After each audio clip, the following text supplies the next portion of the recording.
And we are back on the 90s podcast hosted by yours truly, Kevin Thompson, founder and CEO of 99 Capital Group. Thank you guys for joining. As I always say, subscribe to the channel. As I always say, go and get my book, MLB to CFP, live on Apple and Amazon. You have any questions, comments, or concerns, you can email us at info@99capitalgroup.com. Send us your questions. Go to the website at www.99capitalgroup.com. Schedule an appointment. As you know, we're here to do what? Educate, empower, engage, and also entertain. Follow us on all social media channels at 99cap or at MLB to CFP. And subscribe to our Substack.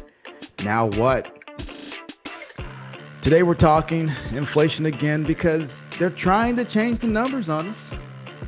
They're trying to tell us that, hey, it's raining on your foot when we're in the restroom. So today I bring on my man once again, Dr. John T. Harvey, cowboy economist. We're going to get deep in this inflation game. It may get a little bit back and forth, but I want to know some answers, my friend. We're bringing the man on the show today to get some clarity. Dr. Harvey, welcome to the show. Let's get it.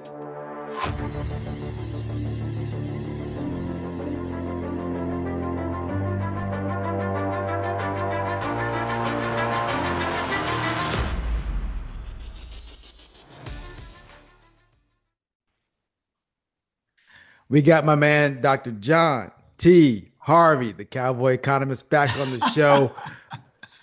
My Thank you, friend, Kevin. I appreciate you. I know you've been traveling, doing your thing, and having these conversations, wearing the Right, cowboy right. hat, coming back to the great state of Texas. Yep. Oh my God. Okay. So many questions. Yeah, I yeah, truly yeah. don't know where to start, but I'm going to start here. Okay. They, okay, we have core inflation, we have headline inflation, right? Headline inflation is what we feel as Yeah, consumers. I yeah, mean, we yeah, go to the grocery store, we're yeah. seeing that every time I go to HEB, it's $150 to $200. Every time I go to Costco, it's $250 to $300. Right, And right. it seems like the basket of stuff that you're buying is getting smaller. Now the Yeah. food's getting bigger, like the big steaks and the food's bigger, but the Right, basket right. of stuff you're buying is smaller. So, Well, yeah, but yeah, so it seems like these things are hitting us all at once, and not to mention that we have higher gas prices and all of that. So talk yeah. to me a little bit about when we talk about inflation. Why is it that we're so enthralled with the CPI number that or the core CPI number that's X Right. food and energy, even though I know the numbers move up and down, but that's what Yeah, we yeah. feel. I feel that headline inflation. There you go. Right, right, right. No, okay. So let me back up a little bit and frame Yeah. it. Okay. And let me say a couple of things that might be surprising to your listeners. One Mm. is not all inflation is bad. There I are get that. kinds Yeah. of inflation that actually help the macroeconomy, and I'll talk about that Like eventually. wages, like wages. Well, and well, I'll go right to it. Yeah. Let's break inflation into two groups. Okay. Demand pull, where Hmm. demand is so high they're bidding up prices. Well, Yeah. that's great. I Yeah. mean, that's like, we can't keep up with supply. People are so excited about our product. And we should let that kind of inflation go. We should not try to stop it because what it does is it creates profits for firms and profits cause them to make more of what consumers wanted more of in the first place. So Okay. that's how the market system is supposed to work. Uh-huh. Ironically, the Fed tries to stop that, but we Uh-huh. can get to that later. Yeah. But then there's cost push. And Uh-huh. there ain't nothing good about cost push. And that's like Straits of Hormuz. That's like Russian invasion of Ukraine. And the easiest way to think about it is cost push is caused by a shortage of some Okay. sort, a Hmm. shortage. And even though the Fed then tries to address the shortage by raising interest rates and lowering the level of economic activity, that's just treating the symptom. The Okay. shortage is still there. There is nothing we can do, so long as the Straits of Hormuz were closed. There Hmm. was nothing the Fed could do. It has no tool available that could actually address that. But they were trying to address the symptom Okay. by lowering our ability to go to the gas pump and therefore lowering prices. Well, that's just making us worse off than we were when we started. So Mm. that's kind of a little background there to some of, and almost I always tell my students the first thing you want to do with inflation is okay, what caused it? Because there's Yeah. not like everything doesn't rise at once. Hmm. Something caused the problem that then caused problems somewhere else. So first thing, see where it was, and then see if somebody's being helped. Because inflation almost always redistributes income. Somebody gets better off, somebody gets worse off. All right, so that's kind of some background. Now let me jump straight to your question about Yeah. the core versus the Headline. yeah, I have no idea why the Fed does that. I Hmm. think it's a terrible idea to Okay. have an inflation measure that pulls out the very thing that is the most core part of our pocketbook. Yeah. They pull out food and energy because, well, Mhm. those are really volatile. Well, I'm still paying it at the store. I don't care how volatile it Exactly. is. Yeah. It's still important. And Yeah. so they started doing that. Well, the Fed should never have been put in charge of controlling inflation because they can't. They don't really have any tools. But Mm. okay, so let's say you're the Fed and you've been put in charge. Well, I got to figure something out, even though I don't really have any tools to do this. And so Yeah. one of the things I'm going to do is I'm going to separate out the inflation so that I don't have to worry about the very volatile kind. I can just say, oh, that's just that energy and food, and who knows what's going on there. I'm going to focus on the other stuff. And no, it makes no sense whatsoever. You are Okay. absolutely right that, Okay. that we are all paying that same price. Why would we separate this out? Mhm. So, okay, I'm glad you said that because again, I know Kevin Warsh came on TV. You know what I'm gonna do, guys? I'm gonna change the way we value this. I know we were talking about chain versus unchained back in the day because we didn't want those numbers to be seen. Now we're gonna go with trimmed inflation. What in the hell does that even mean? Can you explain to me what that actually means?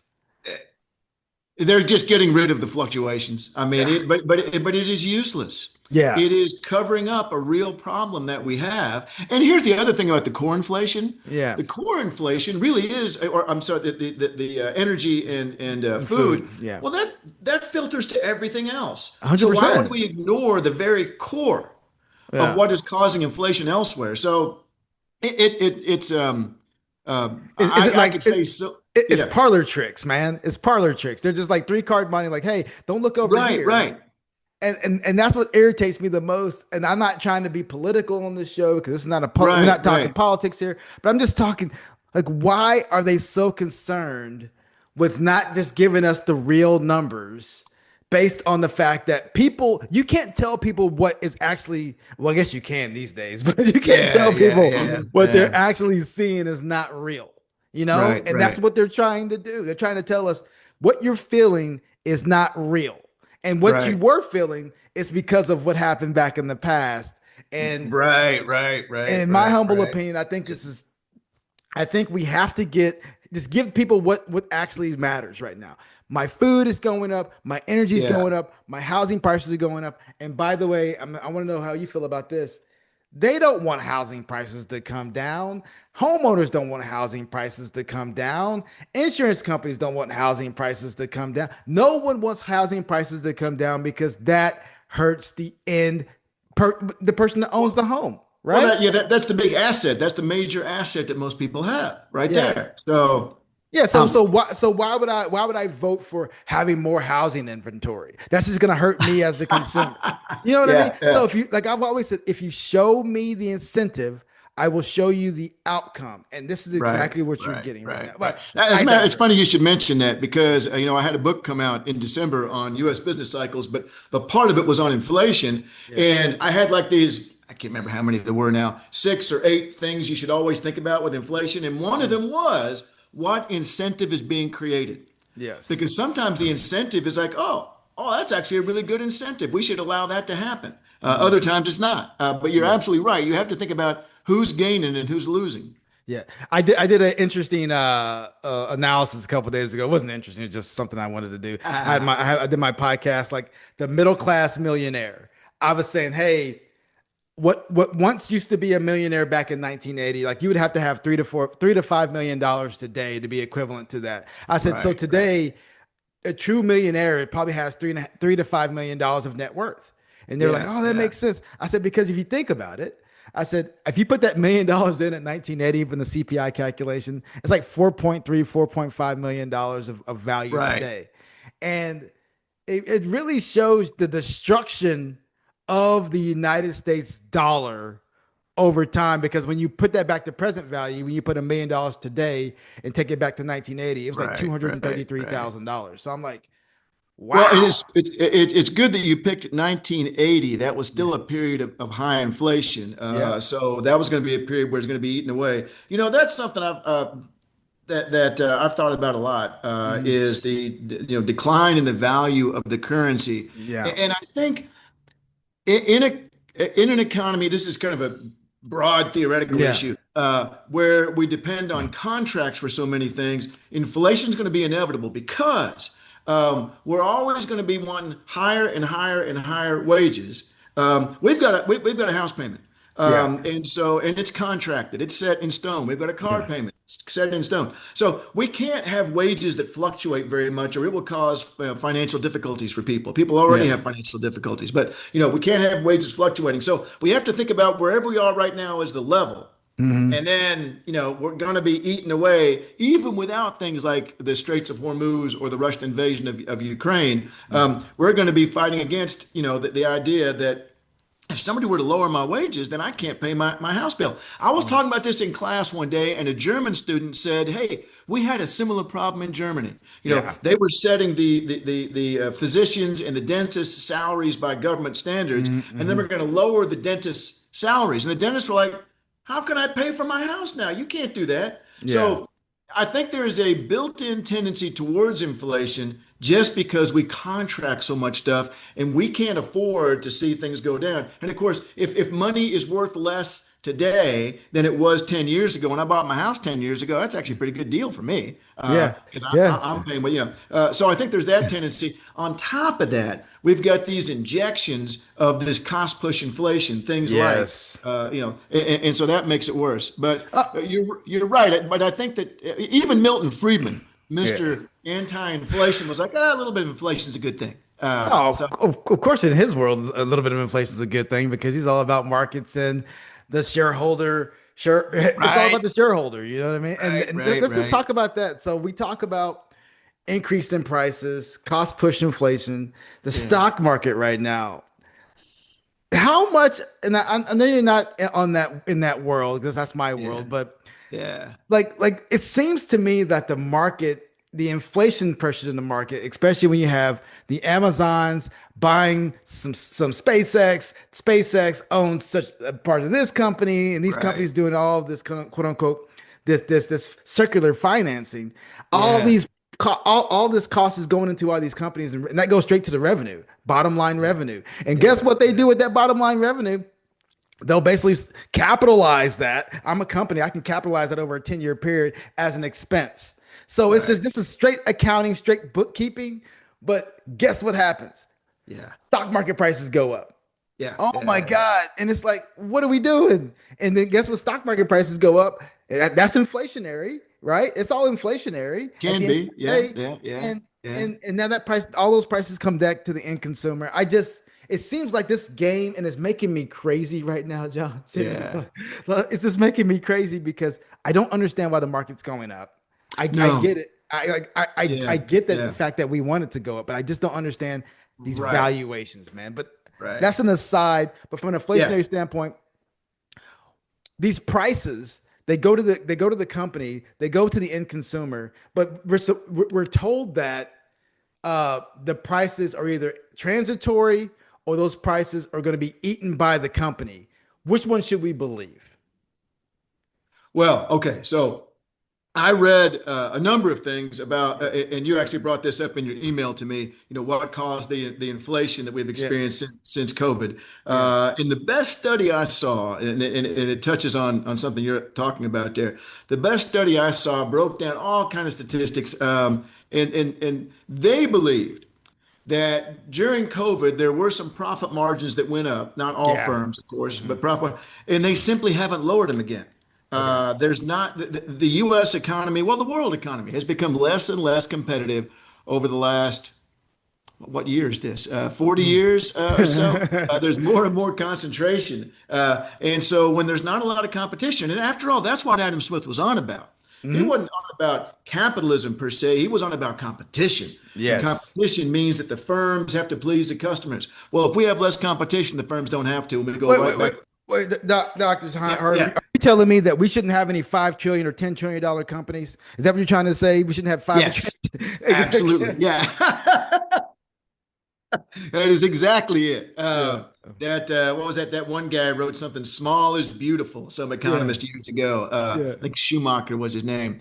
But yeah, I mean, what Adam Smith had in mind was that that firms were always just on the edge of bankruptcy, which is Yeah. not fun for firms. Yeah. But unfortunately, he did not anticipate, things like economies of scale.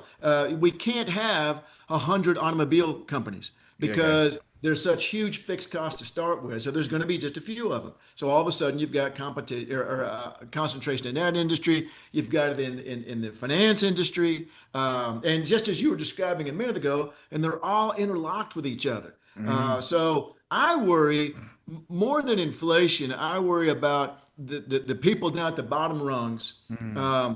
That it's becoming harder and harder for them to find a decent paying job. And then I go over to my parents every Thursday, take their garbage out, that sort of thing, and I always stop by McDonald's first to Hmm. get them. They want a couple of hamburgers and just to save them from cooking, and I go use the machine. You know, Yeah. I mean, oftentimes there's nobody at the counter at all. Now, did they lay somebody off? Oh, yeah. Did they make a hamburger cheaper? Yeah. I mean, of course it did because that's why they bothered to do it. But Hmm. what about that person that depended on that job? And so I'm worried about that kind of mechanism of destroying our capitalist economy. We have to have consumers. We have to have consumers. And so, inflation plays into that because Hmm. they're the ones that are hurt the most by it. But because I mean, I think about this. I remember I used to think, well, it'd be awesome if I won the lottery. I already did. I mean, Yeah. honestly, I go to the grocery store and I don't think twice about what I put in my cart. Thousand There are percent. Yeah. people who have to watch every little thing. I was like, I shouldn't be complaining. Yeah. Well, I'd like to go to Jamaica every year. Well, yeah, who wouldn't? But Mm. I can go to the grocery store. I can go out to eat and not think about it. Those people down the bottom, they're thinking about every little penny they spend, and that's not good for the rest of us. So Yeah, I did a little thing on the CPI. I love that CPI calculator, by the way. So I said, hey, me too. what was the minimum wage back in 1980? It was $3 and Right. like 10 cents. I said, so what would it be Right. equivalent today? It was like $13 and 35 cents. I'm like, okay. But guess what Yeah. Texas says? It's 750. It was a 725 or 750, even though no one's Right. paying that. But Right. Right. so I Right. was running some numbers, Dr. Yeah. Harvey. I said, you know what? Okay, so where is the poverty level? Like to get SNAP benefits, what does that look like? And Right. it's 40 hours a week at $13 an hour. You're gonna make $25,000 a year, Yeah. and you're gonna be eligible for SNAP benefits. So they're basically saying minimum wage is eligibility for SNAP benefits. And Right. I'm like, what in the world are we doing here? You know what I Right. mean? Like Right. we're the wealthiest country in the world, and yet we have we, we We have have pockets of Walmart. terrible poverty. Yeah. Oh my gosh, we have Walmart with 15,000 employees using SNAP benefits. Yeah, yeah, yeah. I did a calculation in my book Mm. on what if we paid all the unemployed people. It's a job program. Yeah. The living wage, which I got Hmm. off of MIT's webpage, which I think was Mm. like $25 an hour or something like that for Mm. Tarrant County. Mm. Oh my God. I then went through and said, how much does that actually get you? Mm. $25 an hour. And it turned out, for example, that you were only expected to be spending $8 a day on food.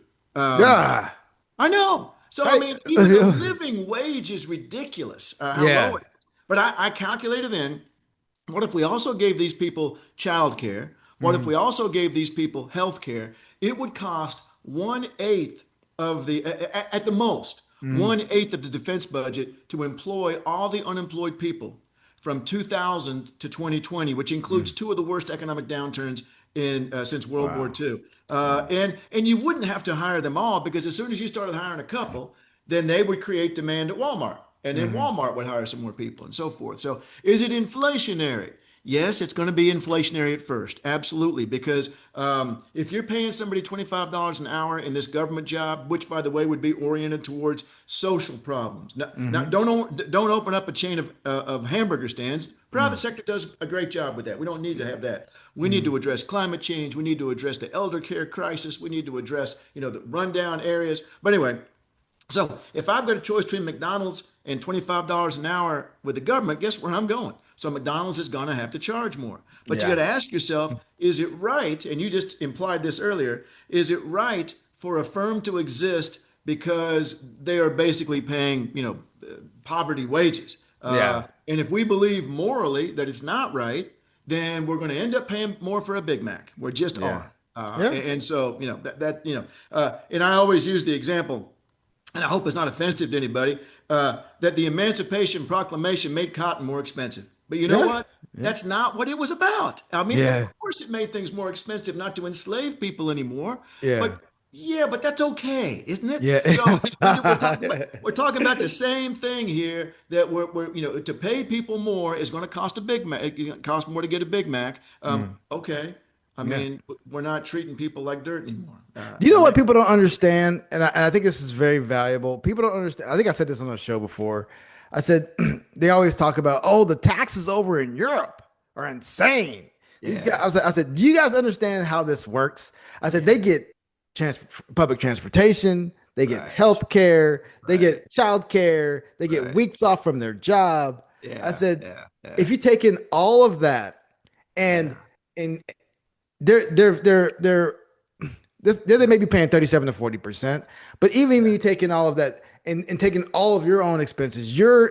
your tax rate, your effective tax rate is higher than theirs Right, exactly, in exactly. the We United pay States. more than Mhm. any other country in the world per capita on healthcare, and Yes. yet we are 40 something Yeah. in child infant mortality and life expectancy. And I was Mhm. talking to some folks at Starbucks one time. I got to talking, and I said, "Do you Uh-oh. know what medical tourism is? Medical tourism when you cross the border to get Mm, medical care somewhere else. mm. Medical tourism out of the United States going somewhere else outnumbers people coming in 10 to 1." Uh, Wow. I I didn't mean know that that. that's enough right there. Now Yeah. who's coming in? Rich people. Which okay, Yeah. fine. That's great. They Yeah. some expensive treatment. Who's going out? The people that can't afford it. They're going to Canada or whatever, Mexico to get their prescriptions. Yeah. So Yeah. yeah, you're absolutely right. But nobody's listening to us, are they? So No, no one's listening to us.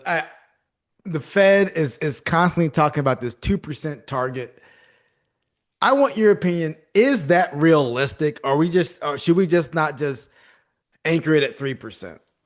well, they can't. I implied earlier that they can't control it anyway. They Okay. really don't have any tools. The only thing that they have available is, of course, the interest rate. Hmm. Um, and they can make interest rates higher to reduce the level of economic activity so that Hmm. people are poorer. And so by being poorer, you can't buy as much stuff and it pulls the prices down. Okay. In my book, I go through all these like 8 different examples of types of inflation, and at the end of every single one, it says interest rates won't affect that. I mean, it's Okay. not the way to solve it. So A, they're not addressing it properly.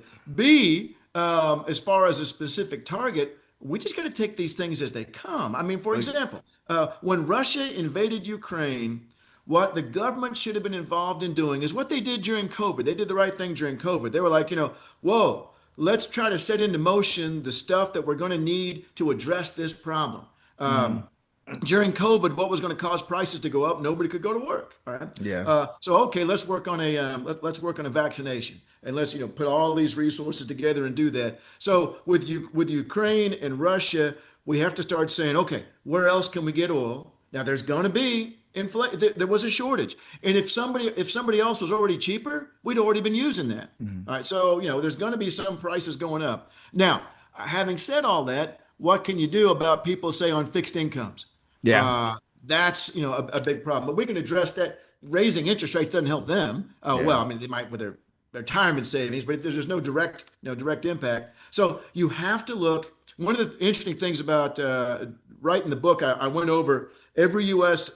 Cycle from 1954 to 2020, and you had to really get down into what caused the inflation. All right, and it was almost never because there was lots of demand. Almost Hmm. never. It was almost always, oh, there was a freeze in Florida, which caused agricultural prices to go up. Okay, well, what does the Fed do about that? What does the government do about that? Yeah. We try to find a way to, ease the burden, but we can't really have an inflation target. I don't think we can. We have to go, sort of case by case basis. What would happen if the Fed just literally did nothing and let the market kind of just do what it's going to do, wouldn't that be a better solution? And maybe we would have less distortion in the future because right now the Fed's building in quote unquote safeguards. Yeah. You know what I mean? Like at some point you got to let the patient see if the patient's going to be, either going to Right. live or die. You know what I mean? Right. Let the this is one of the ironies to me is that one of the times when the market system, I think the market system doesn't do well at a number of things. Okay. For example, providing enough jobs for everybody. But I think Mhm. there are things it does really well, Okay. and adjusting to price changes, adjusting to changes in supplies is one of the things that it does tend to do. If we create the right conditions, pretty well. So there's a long way of saying I agree with you that for the most part, the Fed really has no tools to address it anyway. Just let it happen. They Mhm. should be focusing on rules about financial stability. They Okay. should be a lot more proactive in looking at the financial sector for something they did not do leading up to the financial crisis, for example. That should be their area of responsibility. We should have a completely different agency worrying about things like a freeze in Florida or a Russian invasion. This is marginally related, but I think you'll see the connection. Mhm. I got to go to the Naval War College a couple of years ago, pre-COVID. Man, it was awesome. Yeah. I love military history, and so that was exciting by itself. And Mhm. got to meet all these interesting people from around the world that were meeting to talk about cybersecurity and the economy. Mhm. And so the very last speaker was a guy who worked with NCIS, and yes, people made jokes about that. But he was the only speaker I heard where I felt encouraged afterwards. And this is what he was doing, and this is what I think would connect to inflation. He said, "What would we do if China blocked us from getting such and such a mineral in China, sorry, in Africa, because Mhm. the Chinese are going to get a lot of influence there. He Yeah. said, where else can we find it? So he was going to different Congress people and saying, where else can we get that? How long would it take to adjust and so forth? And they were like, wow, that's a good question. They're like, how many people are working on this? So just me. I'm the only one. So Wow. if we had something like that okay, we know stuff like Straits of Hormuz is going to happen. We know stuff like Russian invasion of Ukraine is going to happen. If we have our contingency plans in place to think about, that's how you solve or address, I shouldn't say solve, address inflation, not by Well, raising interest rates. we just had, I'm glad you mentioned that because US Rare Earths Company just was put on the ban list. That makes 46 US companies that China puts on their ban list from selling rare earths. Really? I Yeah, did not know so that. See, yeah, that's so exactly right. Yeah. so now you have China basically battling the United States, and then of course China has the supply chain from Africa and their own Yeah. supply chain. They're like they create 90% of the world's rare earths, so Right, they're right, right. basically they're in control, and that's what happens when you have tariff regimes acting in a certain way, trying to Yeah. control markets. And you said it perfectly: competition. The thing Yeah. about competition, you have BYD in China that sells these beautiful cars Yeah. that for next to nothing, basically. And they're doing that. Well, we know why they're doing it. They want to destroy the United States market. I get that. But the Right, idea is, right. hey, well, compete, right? Compete, Yeah. outcompete these guys. And Yeah. again, they refuse to allow them to be sold in the United States because of Tesla, quote unquote. You Right, know who that right, guy right. is. And then, That's and of right. course, Yeah. our automotive markets. But Yeah. it's all about competition. I just wish that they would allow perfect competition to flow across borders that will Right, allow right. prices to come down, that will allow, I mean, think about it, if prices came down, I mean, their precious stock market would come down. That's unfortunately, Yeah, but well, let's not have that yet. I'm getting closer to time. So, but but if all that stuff came down, then maybe prices would come down. Who knows, right, you know? right. That's right. That's right. Well, the other thing that we screwed up with China was when we stopped all this USAID money. And it's not like we were Mm. just trying to be friendly. We needed those folks in those particular countries to be Yeah. friendly to us. Yeah. Because they had strategic. It wasn't like we just, oh, they look like they're in rough shape. No, I don't want to make it sound terrible, but Yeah. we're making strategic choices. Ooh, they have important minerals. We want to make sure they have a stable government and they're friendly to us. Nope, let's not send any more money over there. And then Yeah. China, I saw a talk about this from a former ambassador right after we did all that. Said China is rushing in wherever they can to fill those vacuums. Oh my So God. Yeah, they're doing I mean, I don't want to say yeah, they're doing a great job, but they're doing a great job in regards to yeah, filling the holes that yeah. were left by United States and becoming Right, right. partners And with these other countries. right, and the new guy, and I can never think of his name, the new premier, Xi, well, it's a Chinese name, not Yeah, surprising. G, President Yeah, G. Yeah. yeah. I read a book all about him from a guy that used to be he's an Australian used to be the Prime Minister of Australia, and he Mhm. was also the ambassador to China for years and Okay. years. This guy's a hardcore Marxist. Yeah. Yeah, this guy is shifting back away from the market stuff. So, I think we did too much of that. Mhm. And he's worried about making sure that they have a firm foundation, Mhm. at the very least, to where we can't screw with them because they went through a lot of, of years of being humiliated by the West. Mhm. And at best, have them put, in charge. So they're thinking ahead. They're thinking carefully and strategically, and that's scary.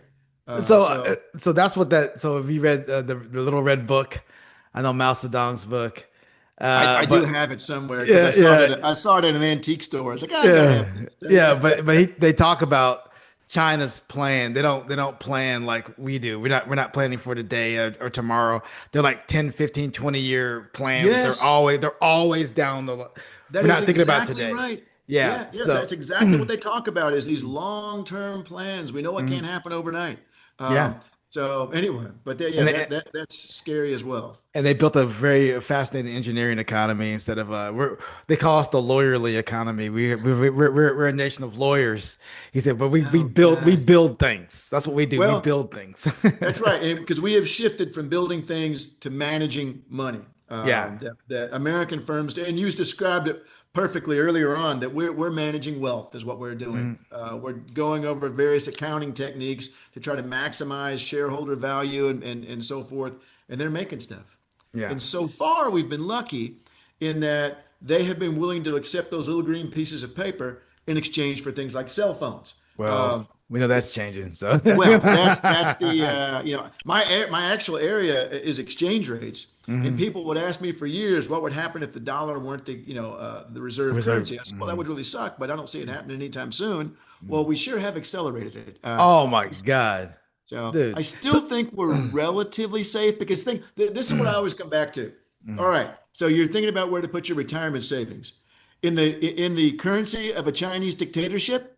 Maybe not. Mhm. Maybe some, but in the euro, especially when they've had those, several crises recently, Yeah. or in the dollar. So Mhm. far, the dollar, is relatively safe choice.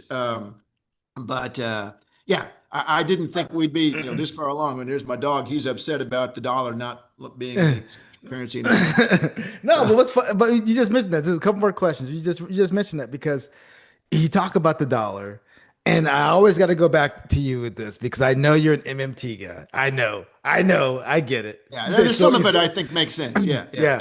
Well, at what point is this unsustainable? I know I keep asking you this, but $40 trillion, and we got a guy in the office right now that has a blank checkbook. They want $1.6 trillion. They're asking for another $80 billion for this weapon machine, this military complex we have. Like, Yeah, yeah, yeah. there's no end in sight with this spending.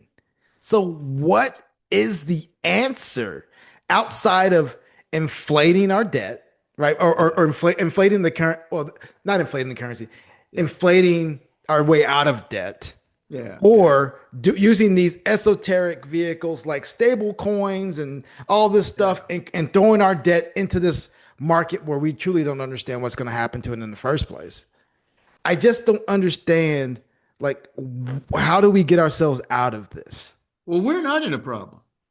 The But you keep wait, saying wait, that. wait, I'm but just listen, like, listen, listen, because that's our asset. You and me, that's yeah, our asset. It's the government's. yeah, That's their debt, but it's our asset. So you've always got to look at both sides of the, for every trade deficit, there's a trade surplus. For yeah. every budget deficit, there's a budget surplus. When Bill Clinton, at the end of his administration, had those government surpluses, private sector debt skyrocketed. Yeah, And of I course it get you. did, Yeah. because it's the other side of the coin. So, we always have to think to ourselves, all right, but wait a minute now. So if the government reduces its debt, that also is simultaneously reducing private sector assets. Now, uh, but what really matters is not the volume of that, it's how we're spending it. It's Mhm. how we're focusing it. Imagine if we were focusing this is spending on creating employment for people, Mhm. on doing things to combat climate change. Mhm. It's like 90 some degrees in London right now, by the way. Yeah, yeah. No air conditioning. Uh, Oof. yeah, yeah, and it's Yeah. just getting worse and worse over there. It's not even the height of the summer yet. Yeah. So, if we're focusing this money on things like fixing the reflecting pool, then, who got that money? The money, got by the contractor that did that. Yeah. And so, but that's not an investment. An Yeah. investment in our future is money for schools, money for Mm. education, for training. Uh, Mm. and so, but okay, so I used on one of my cowboy economist videos. I used, Mm. when my wife taught fourth grade, she had what she called Harvey bucks. If you Mm. did something good in class, you got a Harvey buck, right? So Yeah, yeah. everybody can create their own currency. There's a famous economist, Hyman Minsky, said anybody can make up their own currency. The trick is to get somebody else to accept it. Oh, we see So that in the crypto market every day. yeah, you guys got to get somebody to accept it. That's right. That's Yeah. right. And Starbucks so does the same thing. Yeah. and so the way Melanie in her class, the reason you wanted a Harvey buck was because there was a little set of treats you could buy with your Mm. Harvey bucks, Yeah. or you could like buy yourself out of a homework or something like that. Yeah, So yeah, yeah. so she had to create, going back to your point on incentives, you had to create an incentive. And the reason that I'm much more faith in the dollar than cryptocurrency, for Mm. example, is there's an anchor to the dollar. The Mm. anchor comes on April 15th. So Yeah. far, Yeah. the only thing they accept is the dollar. So that makes it valuable to me. And then it makes it valuable to other people as we exchange it back and forth and so forth. So there is no limit to the debt, but there's sure a limit to a logical way to focus it. I mean, and ironically, I said earlier that we could have employed every unemployed person at a living wage with health care and with child care Mm. from 2000 to 2020 at one-eighth the cost of the defense bill. I mean, that's not very expensive. Yeah. Uh, and yet the magnificent outcome that would create for us.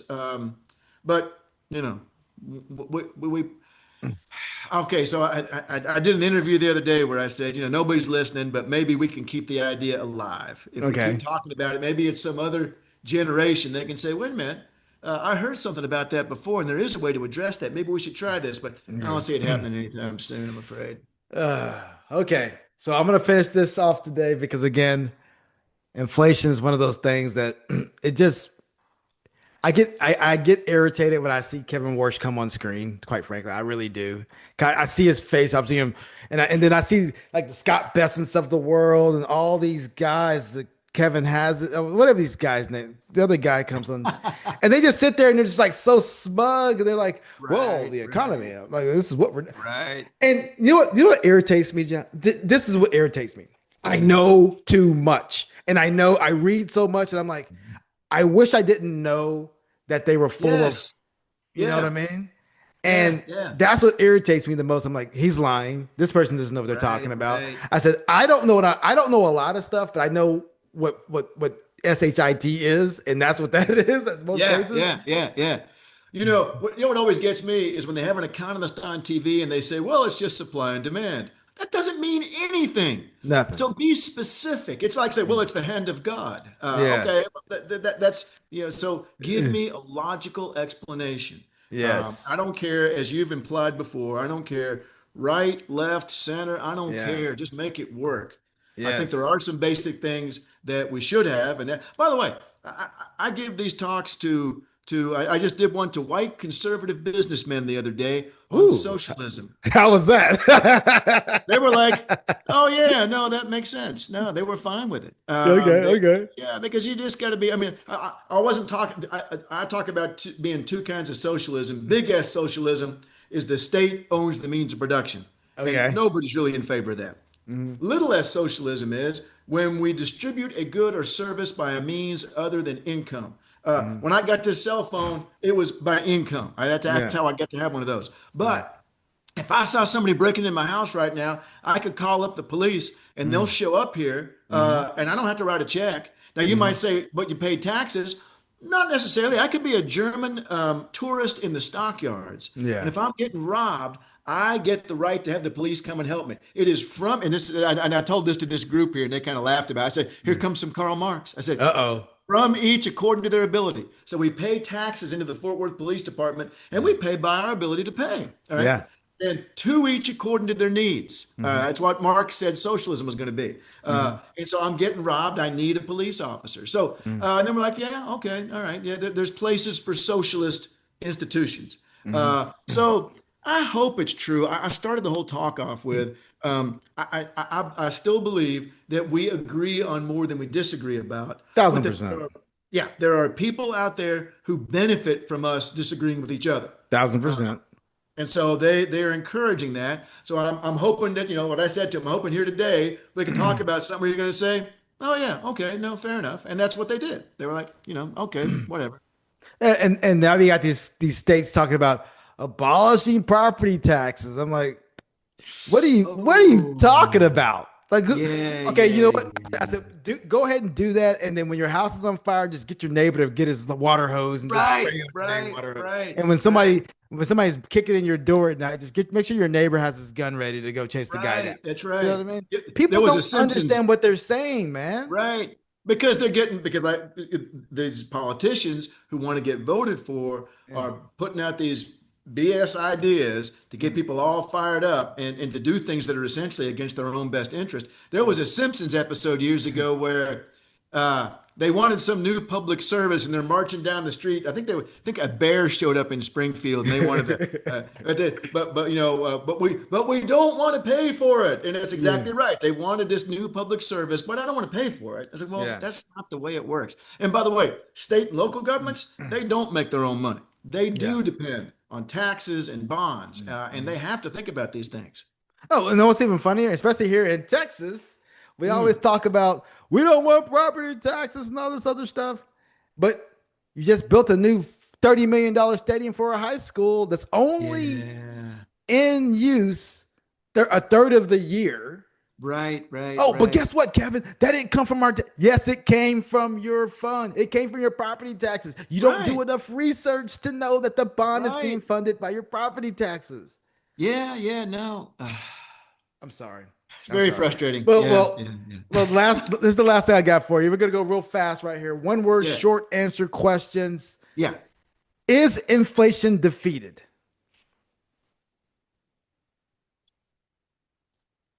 Okay, I don't. I'll bet you didn't want this answer. Maybe. Because Okay. it depends on, okay, one issue is inflation is just the rate of increase, Yeah. but the prices are up there. Even if they stop inflating, they're still up there. Yes. And so I guess that, I don't see any reason why they're not going to stay up there. It depends on what else happens with Iran. Okay. So we're gonna have to see. I mean, it's Well, the gas. I saw gas at 2.99 yesterday, so it's a little better. no one talks about how the stockpile was quietly drawn down over the last Right, 2 or 3 months and now right. kept prices low. But I digress. Yeah, Two. yeah, yeah. Second question: will the Yeah. Fed hit its 2% target? Oh no, I don't think so. Three. Are deficits inflationary? I already know your answer to this. Go ahead. Well, it can be. It Okay. absolutely can be. Yeah, Okay. yeah.